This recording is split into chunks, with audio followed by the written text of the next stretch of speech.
नमस्कार दोस्तों, मेरे चैनल पर आपका स्वागत है। दोस्तों, आज बात करेंगे क्या ओमकार परमात्मा है।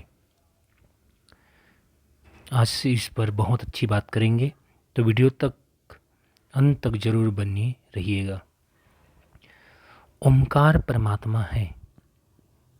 ये ओमकार जिसे आज और कुछ आधुनिक संतों ने शब्द कहते हैं। शब्द, कबीर ने शब्द कहा, हमारे प्राचीन ऋषियों ने उसको प्रणव कहा, ओम कहा, गुंज कहा, शब्द कहा। ये शब्द है जो पूरे ब्रह्मांड में व्याप्त है। ये ओमकार की ध्वनि, जब आप शांत रहते हो या कहीं शांत जगह में चले जाओ और थोड़ा सा मन को एकाग्र करो, ये शब्द स्वतः ही सुनाई दे देगा।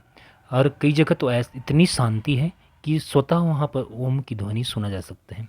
आजकल वैज्ञानिकों ने भी ओम की शब्द की बात कही है, समर्थन की है। तो ये शब्द जो शब्द है, सब वस्तु में जो पूरे ब्रह्मांड में व्याप्त है। क्या ये परमात्मा है? बात अब इस पर करनी है। क्या ये परमात्मा है?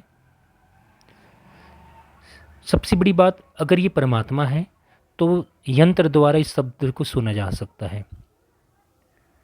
तो जो परमात्मा तन मन बुद्धि से परे है, वो ये एक यंत्र में कैसे पकड़ में आएगा? अगर वो यंत्र में पकड़ आ रहा है, मशीन द्वारा सुना जा रहा है वो शब्द, तो वो परमात्मा नहीं हो सकता। हाँ, परमात्मा की शक्ति जरूर हो सकता है, लेकिन परमात्मा नहीं, क्योंकि जो मशीन में आ गया, जो मशीन के पकड़ में आ गया, जिसके लिए तो तन मन बुद्धि से न्यारे कहा गया संतों ने, वो कैसे एक मशीन में आएगा? जब ओम ही परमात्मा है तो एक मशीन में कैसे आएगा? इस बात पर हम जरा ध्यान रखें। वो परमात्मा मशीन में आ रहा है, मतलब अगर ओम के ध्वनि को, ओमकार की ध्वनि को सुना जा रहा है मशीन द्वारा, वैज्ञानिक के द्वारा, तो ये परमात्मा नहीं हो सकता। परमात्मा की शक्ति हो सकता है, क्रिएशन हो सकता है, क्रिएटर नहीं हो सकता।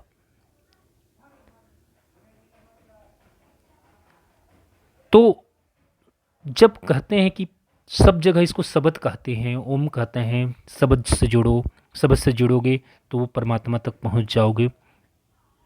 तो सबसे पहले याद करना है कि हमारा केवल ओम शब्द नहीं है, ओमकार ही शब्द नहीं है।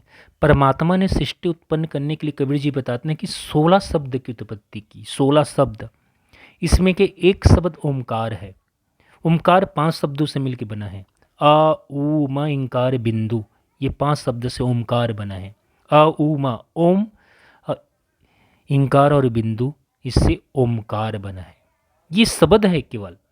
इस शब्द से सृष्टि की, जो निरंजन काल लोक की जो सृष्टि, नीचे की सृष्टि है, वो ओमकार की सृष्टि है। ये 5 शब्द से मिलकर बना है ओमकार। ये नीचे की निचले सृष्टि है। ये ओमकार से आप केवल काल देश तक ही सीमित रहोगे, निरंजन देश तक ही सीमित रहोगे। जो नीचे काल निरंजन का देश है, जिसको हम स्थूल संसार कहते हैं, जिसको हम अभी रह रहे हैं, ये ओमकार की सृष्टि है, ओमकार शब्द की सृष्टि है। इसके बाद और 15 शब्द है, इसके लिए अलग वीडियो में लाऊंगा, क्योंकि अभी हम शब्द ओमकार शब्द की बात कर रहे हैं, जिस शब्दों से जुड़ने की बात करती है। तो ये ओमकार परमात्मा नहीं है, उसकी शब्द है, उसकी शक्ति है। 16 पुत्र हैं, 16 शब्द परमात्मा ने सृष्टि बनाने के लिए पुकारा था, जिसमें एक शब्द निरंजन शब्द था, और निरंजन शब्द ही ओमकार है। और ये सब ब्रह्मांड, स्थूल ब्रह्मांड में ये सुना जा सकता है, ये मशीन द्वारा भी पकड़ा जा सकता है। अब खुले कान से सुन सकते हैं। जब कोई ऐसे जगह चले जाओ जहाँ एक इतनी शांति हो, और उस शांति में स्वतः ही ओमकार की ध्वनि सुना जा सकता है। तो ये स्थूल संसार की ध्वनि, इसलिए इसे मशीन द्वारा भी सुना जा सकता है। इसलिए ये केवल परमात्मा नहीं हो सकता। परमात्मा की सृष्टि जरूर है, इतनी है, ये भी एक शक्ति है। इसको जानकर भी आप शांति के अनुभव कर सकते हैं, लेकिन इसको आप पूर्ण परमात्मा नहीं मान सकते।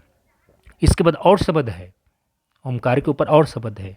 ओमकार के ऊपर एक शब्द है रंकार। रंकार, इसकी अन्य वीडियो में लाऊंगा, रंकार। तो ओमकार नीचे की सृष्टि, इसके बाद रंकार शब्द है। इसको अब जब साधना की गहराई में जाते जाओगे तो सुनते जाओगे, लेकिन एक वक्त ऐसा आ जाएगा कि केवल शब्द के बाद आपको कोई रास्ता नहीं मिलेगा, क्योंकि साधना आपको शब्दों की जानकारी देता है, परमात्मा की जानकारी नहीं देता। इसलिए कबीर जी ने बड़ा ही सुंदर शब्द कहा कि जाप मिटी अजाप मिटी अनहद भी मर जाए। अनहद यानी जो शब्द है वो खत्म हो जाए, तब वो परमात्मा की स्थिति चालू होती है। अगम अकह अनाम अनामी आदि न अंत है उसका, जो अनहद नाश से भी परे है शब्द। इसलिए मैंने अपने अनेक सब वीडियो में कहा है कि शब्द से परमात्मा की प्राप्ति नहीं हो सकती। शांति मिल जाएगा, मोक्ष नहीं मिलेगा, क्योंकि जो शब्दातीत है, जो शब्दों से परे है परमात्मा, उसको आप शब्द द्वारा नहीं जान सकते। चाहे ओमकार शब्द कहो, चाहे रंकार शब्द कहो, कोई भी 16 शब्द है और 16 मूल शब्द है। उस मूल शब्द में और अन्य शब्द, जैसे कि आप निरंजन लोक में ही देखो, अनेक 10 अनहद नाद है। ओमकार में ही खुद 10 नाद बज रही है ओमकार में। अरे ओमकार के ऊपर तो कई शब्द हैं, रंकार भी है, उसमें भी अनेक शब्द है। तो केवल आप ओमकार की बात करते, खुद ओमकार में 10 अनहद नाद बज रही है। तो ये है, तो इस ओमकार शब्द को आप परमात्मा नहीं कह सकते, उसकी सृष्टि जरूर है। बस आज इतना ही है, अन्य वीडियो लाऊंगा। और जैसे मैंने कहा रंकार के बारे में भी बताना, ओमकार के ऊपर बैठा है रंकार। धन्यवाद वीडियो देखने के लिए।